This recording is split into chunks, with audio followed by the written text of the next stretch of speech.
Bachelard.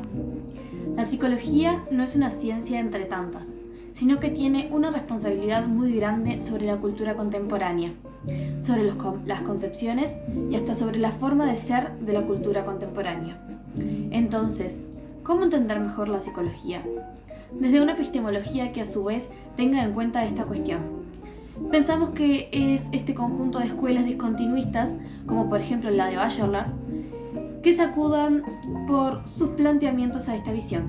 Una primera cosa que tendríamos que ver en estas epistemologías, por ejemplo en estas de Bachelard, es algo relativo a lo que él llamó el criterio de obstáculos epistemológicos.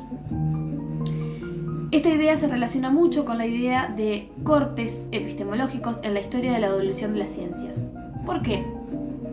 Al hacer filosofía de la ciencia, al cuestionar e investigar las condiciones de los desarrollos científicos, encontramos casualmente ciertos obstáculos en la manera de dificultades. Esto es obvio que se da, pero no es la idea que nos quiere transmitir Bachelard cuando nos habla de los obstáculos epistemológicos.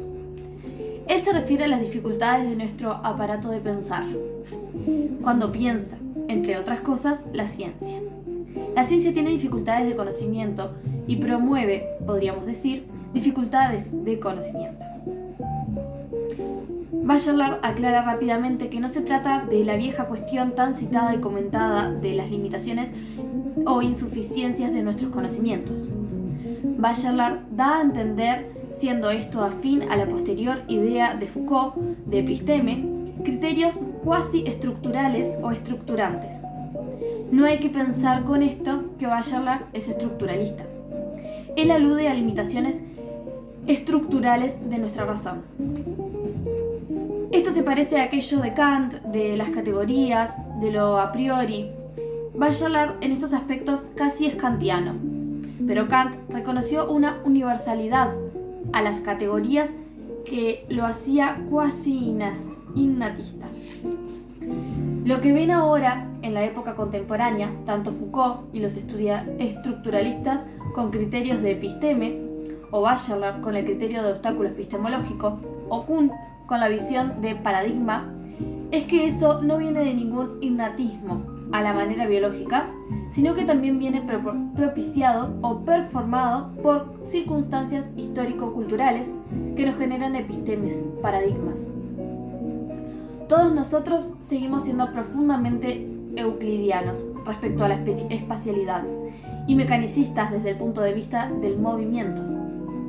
No somos internamente relativistas y eso no viene por ninguna herencia biológica. Esos son modelos, paradigmas, a partir de los cuales se formó nuestro psiquismo. La ciencia y las técnicas funcionan por modelos que abarcan periodos históricos. Estos modelos, habíamos visto, son lentos, tienden a una permanencia, a parecer universales y eternos. Nosotros, gracias a estos pensadores, sabemos que tales modelos no son tan eternos como parecen, sino que son históricos. Esto no niega que mientras tienen validez histórica, actúan como arquetipologías mentales con las cuales nuestro momento histórico-cultural no se instrumenta para pensar el mundo. Por eso, siempre debemos pensar no solo qué dice y qué agrega de nuevo determinada escuela psicológica, sino también qué episteme, qué modelo hay detrás de ella y de cada una de las psicologías que existen. Dice Bachelard, se conoce contra un conocimiento anterior destruyendo conocimientos mal hechos. Esta es la idea de conocimiento que proponen estas nuevas escuelas discontinuistas contemporáneas. Conocer es siempre conocer contra algo que viene de antes y que ya se ha convertido en imposición o hábito mental. Esto no quiere decir, como lo dice en el propio Bachelard, que no haya cosas de nuestro hábito mental, de nuestras disposiciones, más o menos inconscientes, que efectivamente sean verdad y que la ciencia, a su vez, las confirme. Cuando decimos que conocemos contra un conocimiento anterior, no quiere decir que estos sean masivamente falsos. Algunos pueden llegar a ser confirmados. A la vez, esta habituación mental está fundamentada por un episteme que, como decíamos, nos instrumenta para pensar de cierta manera. Por esto siempre la ciencia debe estar sujeta a revisión. Otro problema que vinieron a descubrir los epistemólogos contemporáneos, sobre todo Bachelard, es que necesariamente hay que tener en cuenta para concebir la ciencia cuestiones de orden psicológico. Esto causó en el medio científico una gran consternación, ya que toda la episteme vigente acerca de la ciencia y cientificidad excluía naturalmente lo psicólogo. Hablamos del positivismo y el neopositivismo. Nosotros encontramos hitos de pensamiento aún en el siglo XIX, que a pesar de la episteme que proponía el positivismo y neopositivismo, aparecían como una exótica flor, sugiriendo lo que muchos años después iba a fundamentar a las epistemologías discontinuistas. Por ejemplo, Nietzsche fue un ser fuera del paradigma y quizás por esto terminó loco, porque el paradigma nos da tranquilidad a todos. Nietzsche dijo que hay que dejar de hablar a la voluntad y a los afectos para lograr una más compleja objetividad. Esto, por supuesto, en la época creó una gran consternación que nos llevó a nuestros días porque nos manejamos con otros paradigmas. Pero en el siglo XIX era hazaña el pensar estas cosas. Los psicólogos somos, dentro de los científicos, los que tendríamos la responsabilidad de luchar porque se viera que los paradigmas neopositivistas que continuamente renacen disfrazados de vanguardistas no son tales. Quiero subrayar algo que veníamos discutiendo sobre Bachelard. Yo lo planteé más bien por la negativa, es decir, contra qué reaccionó Bachelard o qué trae de nuevo en oposición a algo que ya existía. Una de las cosas que podemos subrayar como algo nuevo, que no solo traen las epistemologías discontinuistas, sino que éstas reproducen algo que ya había traído las ciencias contemporáneas, es un antisustancialismo. El sustancialismo implicaría una tendencia cosista en nuestro pensamiento, en nuestra cultura, es decir, el pensamiento en cosas. De esto quedan resabios tanto en la cultura como en la ciencia y en la vida psíquica. Siempre algo de actitudes intelectuales consistas nos queda, pero cuando es algo muy radical y básico en ciencias o en teorías, es hora de llamarnos a una reflexión y una crítica. Esto es un problema de equilibrio de niveles porque es muy difícil para aquello que pensaba Kant, que la razón se manejaba a partir de intuiciones, que nuestro psiquismo no tienda al cosismo porque necesita forjarse ideogramas cosísticas. Entonces, aunque nuestro desarrollo científico y cultural se apoya fundamentalmente en la abstracción, vive de eso. Es muy difícil para la razón aprehender o intuir de qué se está hablando, qué se piensa, sin recurrir a intuiciones sensibles. Desde que somos cosistas, desde antiguo, una de las influencias grandes que han tenido las ciencias y las filosofías occidentales ha sido el construir cosmovismos muy dependientes de la imagen perceptiva. Es decir, no solo pensar que lo infinito es una cosa muy grande o muy larga, sino verla como tal, cosa. El hombre, desde antiguo, ha tenido la tendencia a hacerse imágenes de las cosas, a cosificar aún las cosas abstractas. Por esto, toda la religión antigua prolífera e iconográfica y las formas aún más antiguas recurren al toteísmo y al fetichismo.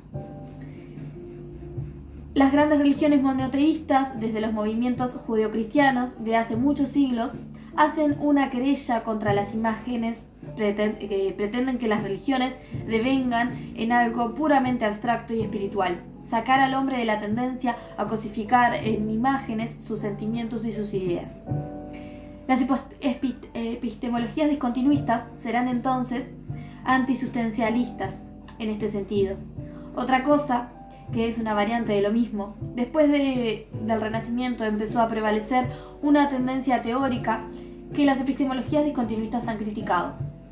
Otro tipo de aproximación a lo real, otro tipo de modelo de pensar, que es el modelo geométrico. Este puede considerarse más abstracto, como un paso que dio el hombre desde aquella radical tendencia cosista. Pero de cualquier manera, la geometría de la que toman su modelo las ciencias y epistemologías luego del Renacimiento no es la geometría analítica, sino que es una geometría euclidiana. una geometría de las figuras de las distancias, etc. En definitiva, tiene representación. Otro elemento importante de las epistemologías discontinuistas es la crítica a toda forma de entender el conocimiento como aportado u obtenido, formas de saber absoluto. Por saber absoluto no quiero decir, qué es lo que se entiende, porque hay muchas escuelas que le atribuyen significados diferentes, pero en general, muy aproximativamente, diríamos que toda forma de saber absoluto tiene como característica una convicción cuyo correlato es un real imaginado o sentido como definitivo. Podríamos dudar si es verdaderamente verdadero o erróneo algún conocimiento sobre él, pero el que sepamos es erróneo, no hace a ese real menos absoluto. En cambio, lo que las nuevas ciencias enseñan y con ello las nuevas epistemologías reflejan es una imposibilidad de saberes absolutos. El saber al que se puede acceder siempre es infinitamente aproximativo y probable, no refiriéndose al cálculo sino a la esencia de lo probable en oposición a lo no probable. Por supuesto que aún seguimos teniendo criterios de verdad y de falsedad, pero ya no se basarán en que identificamos o determinamos algún saber absoluto, sino en que el saber al cual adherimos se nos presenta como el mejor fundamento o el más probable. Todo esto pasa a configurar una manera distinta, no solo de pensar al mundo y a la realidad, sino de estar ante el mundo y la realidad. No es lo mismo si uno está ante una verdad revelada y un mundo que fue y será siempre igual a lo que dice esa verdad, que si uno está ante una realidad que siempre aparece polémica, difícil, compleja, que nos obliga a una permanente situación de pensar. Otra cosa que ha cambiado mucho es nuestra idea de que conocer para formarse opinión y certidumbre es lo mismo que comparar. Las epistemologías y las ciencias contemporáneas introducen la idea de que existen realidades o modos de conocimiento que son incomparables, inconformables. Es decir, la idea inconfrontabilidad de ciertas ideas. En última instancia, lo no confortable sería sus referentes.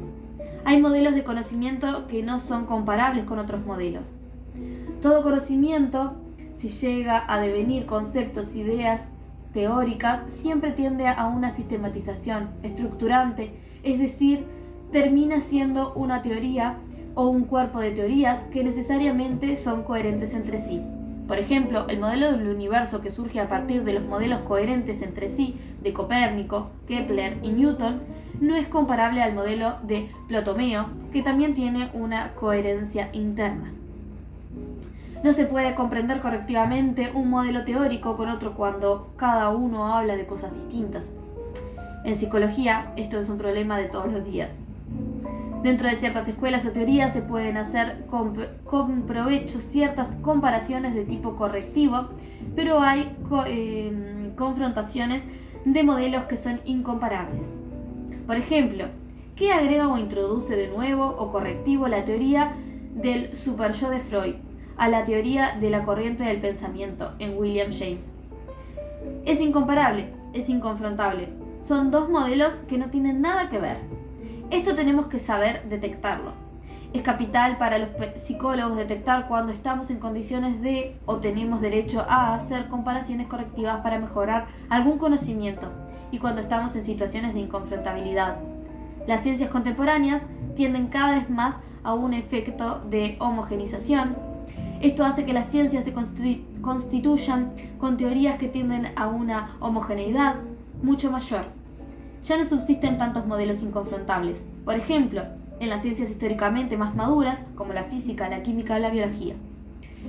La psicología todavía está haciendo sus crisis de adolescencia científica. Y encontramos de hecho poluciones de modelos incomparables entre sí. Con respecto a esto último, el efecto de inconfrontabilidad de modelos no perfectibles entre sí tiende a generar cortes, rupturas, discontinuidades. No se puede seguir desarrollando en continuidad una ciencia desde un período con pocos conocimientos hasta otro con más conocimientos y más complejos, tendiendo al infinito, dentro de lo que sería un mismo modelo de pensar el mundo. En la medida en que hay modelos no comparables, como plantean estas nuevas epistemologías, se nos impone la vieja tarea de elegir. ¿Y con qué criterios elegimos? Ante este cuestionamiento, cada cultura lanza sus modelos de criterios, que es una tarea fundamentalmente epistemológica. En psicología todavía nos manejamos con varios modelos inconfrontables.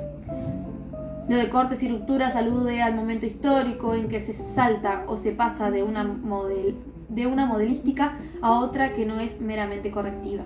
Por ejemplo, imaginamos lo que sea la forma de intuir el mundo para un niño pequeño y la forma de intuir el mundo para un mayor. Por supuesto, hay teorías psicológicas que nos explican cómo es la evolución de los estudios infantiles a los estudios adolescentes y de ahí a los estudios adultos. Pero esta evolución no es una línea de continuidades, de características que se vayan agregando aditivamente, sino que las transformaciones son algo que se parece más al modelo discontinuista. Dentro de una etapa se deja de ser niño y luego se deja de ser joven o adulto. Y esto no es para una mera sumatoria complejizante de características que se van agregando.